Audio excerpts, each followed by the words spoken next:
Today we're continuing with talking about easy pug routes for Mythic Plus. These are meant for your 10s to 12 weekly keys, maybe to get comfortable understanding routes as well as dungeons as you get into tanking, and why we might pull some mobs or avoid some areas of a dungeon. Today we're going to be continuing with Dawnbreaker. If you missed any of the previous videos, I'll leave the playlist link either on screen or in the description below. I'm pretty much almost done. I think I have like Floodgate and Priory left to talk about, but those will be coming in the next couple days. As you may know, this dungeon is extremely linear at the beginning and at the end of the dungeon. Basically, up to first boss, you have to pull a set amount of mobs in a very specific order. Not super specific, but then once you defeat Shadow Crown, the dungeon opens up entirely, leaving the entire town open for groups to explore and handle certain mini-bosses. Now, those mini-bosses have to be cleared, and then once you defeat Anu Bakaj, the second boss, there is only one final mini-boss standing between you and the final boss, Rashanan. So getting into the run, let's start off at the very beginning. Now, there are two packs at the very start. It is very common to pull both packs together, though you technically can split them up, I believe. There is a front Shadow Mage and a Curse Blade, as well as a 4-pack of a Shadow Mage, 2 more Curse Blades, and a Ritualist. Now, tanks in this pull, you want to be careful of these Curse Blades that have intensifying aggression. This is a ramping damage buff to their successful melee hits. If you have a Soothe in your group or a Soothe in your kit, you might as well kind of put it out as often as you can when their stacks hit 10. Outside of that, you really want to watch out for the Shadow Mages. They cast this Night Bolt ability, which does a lot of shadow damage to a targeted player. Now, the scarier thing that happens that they actually changed from Season 1 is this Ensnaring Shadows cast. This used to be a cast that was interruptible. Now it is an instant cast that instantly inflicts damage, and it puts a really nasty dot on the player, also just slowing their movement speed. Now, what's unique about this ability is that because it's a slow effect, the slow is tied to the damage over time. So if you have some way to remove a snare effect, you can actually decurse this yourself. You don't need a curse. So Tiger's Lust, Freedom, Post Haste, you can actually talent to like roll to remove snares as well if you really want to as a monk. But basically, any way that you can remove snares will remove the debuff. This is probably, outside of the Night Bolt, the scariest thing, in my opinion, that's going on in this pull, especially if you're not paying attention. Last but not least, you have kind of the larger guy here, the Ritualist. You're going to see a handful of these throughout the dungeon. They basically do a ray on a couple of players, and they will try to afflict a player with a pretty nasty debuff, which can be dispelled. That is the first pull. You're going to see a couple of these mobs replicated throughout the rest of the dungeon, and I will point them out when we get there. Moving on to the main boats, a lot of groups don't lust the first pull, though you can, but you can also lust the second pull and double up these two packs. It's generally pretty efficient for cooldowns and obviously for lust timings. Now, once again, you are seeing another Curse Blade and a Shadow Mage on this boat. Generally, when they spawn, this pack will spawn first, followed by this group 4, which will spawn second. Now, I recommend as a tank player kicking the Shadow Mage first on its Night Bolt, and then you'll be able to drag this pack to the left, to the front, to the front of the boats, and you're then able to grab the second pack, which will eventually run down, which consists of 2 more Curse Blades and a Ritualist, something that we've seen in the previous pull. Now, tanks, be very, very careful of the Tainted Slash. This applies a really nasty bleed, and is a tank buster, so use a defensive ability up front, and then it'll lead into and trail off when the bleed is on you. So for example, it lasts for 8 seconds, so Shield Wall right before the hit happens as a prop warrior, then Shield Wall will last for the duration of this debuff. The Abyssal Howl can't be kicked anymore. It just provides damage, enemies a damage increase and a small absorb. The absorb will get broken pretty quickly, but just be aware that when they are buffed with this Abyssal Howl, they're dealing more damage. Next, I like to go to the kind of like the right side boat if you're facing forwards, the direction that the boats are moving, but you can go to either side. It doesn't really matter in my opinion. This will consist of a Web Mage. We aren't going to see a lot of these because we don't plan on pulling a lot of them. They spam a Web Bolt and they apply a nasty debuff to a random player. That player just needs to spread out and let it expire outside of the group.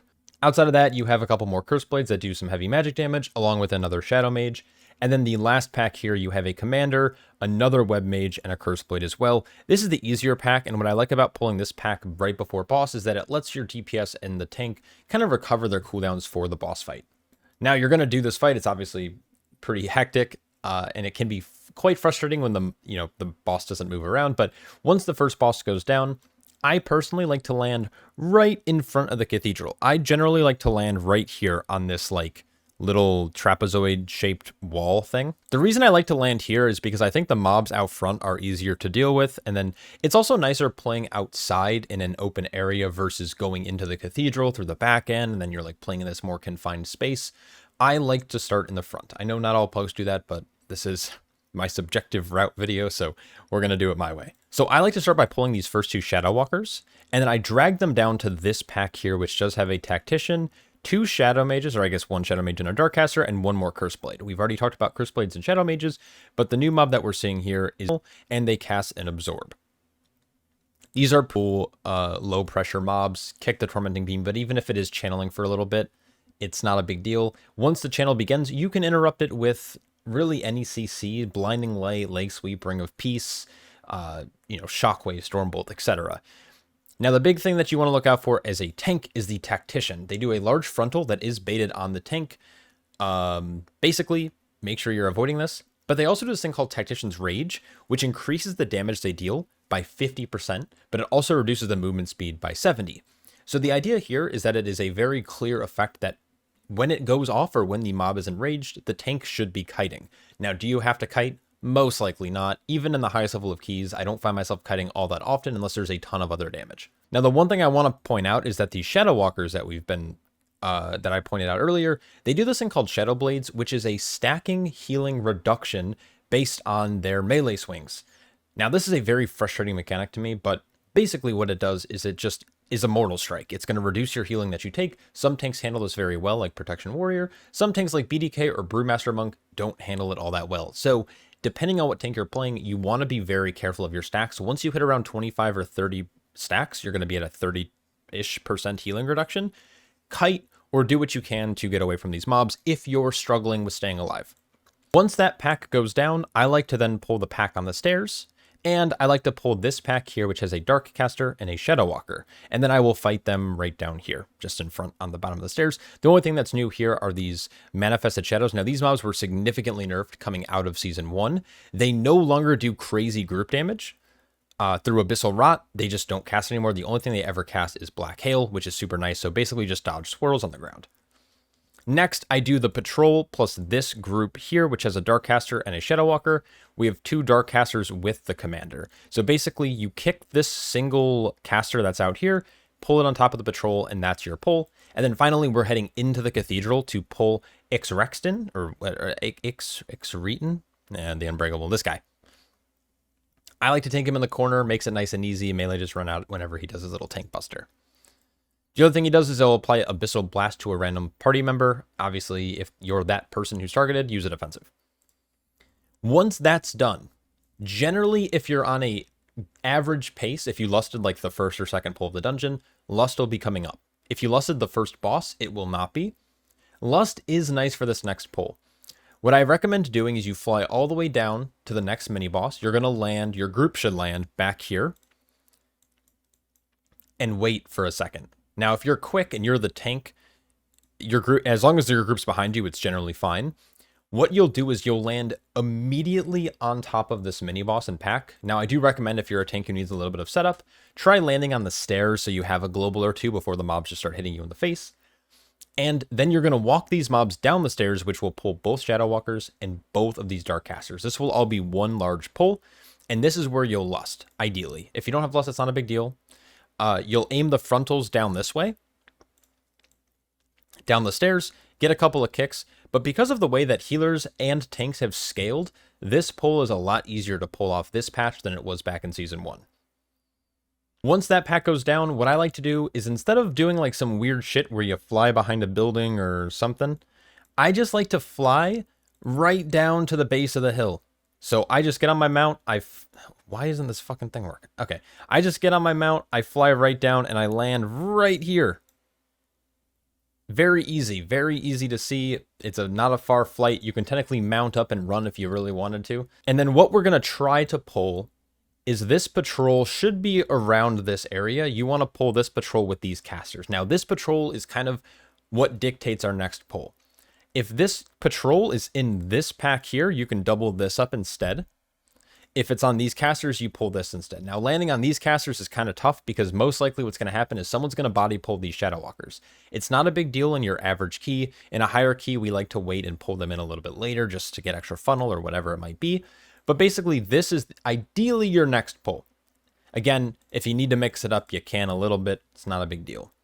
Let's say we actually get it onto this. Okay, never mind. The footage that I have is going to showcase this. Then for a slight cooldown recovery, I like to pull then this pack here. You can chain it once mobs are low. It really depends on how your group is feeling. And then once that happens, you're going to pull the mini boss as well as these final 2 mobs here, which will put you at 94%. What I like to do then for this mini boss is I walk him towards the fountain and tank him right here. And you can aim the orb down this way. Now, I personally put down a little world marker and I'll ping so people know. If they don't understand what I mean by doing a marker and a ping when you're pulling this mini boss, once that mini boss goes down, you can then get ready to pull the final boss or I guess the second to last boss, which will finish up this area. But that is the route that I like to run. Now, obviously, the last mini-boss, you have to pull him, so he's going to be at the end of our route, which will put us just over 100%, just shy of 101. You can always play around with this and figure out maybe a mob or 2 you can drop in lieu of pulling something else, but this is the route that I like to run with pugs because it's very straightforward. It's very hard to accidentally body pull extra stuff outside of like this 1 pack right here, but even if it does get pulled, it's 3 like melee mobs that just hit the tank. Not a big deal. And so yeah, that's my route for Dawnbreaker that I like to run. Give this route a shot. If you like it, let me know. If you don't like it, also let me know, because maybe I can try to figure out a different route that pugs like to run. But as a tank main, I don't get to see what other pugs run. I think there's a standard, because what often happens is at right after first boss, for example, I see a bunch of DPS fly off into like Narnia and they just land wherever they want. I'm always really confused. So there must be a more standard pug route that I'm not aware of, but I find this to have a very high success rate, and it just makes the dungeon super easy. Anyways, hope you guys enjoyed. Hope you learned something. I'll catch you all in the next one. Peace.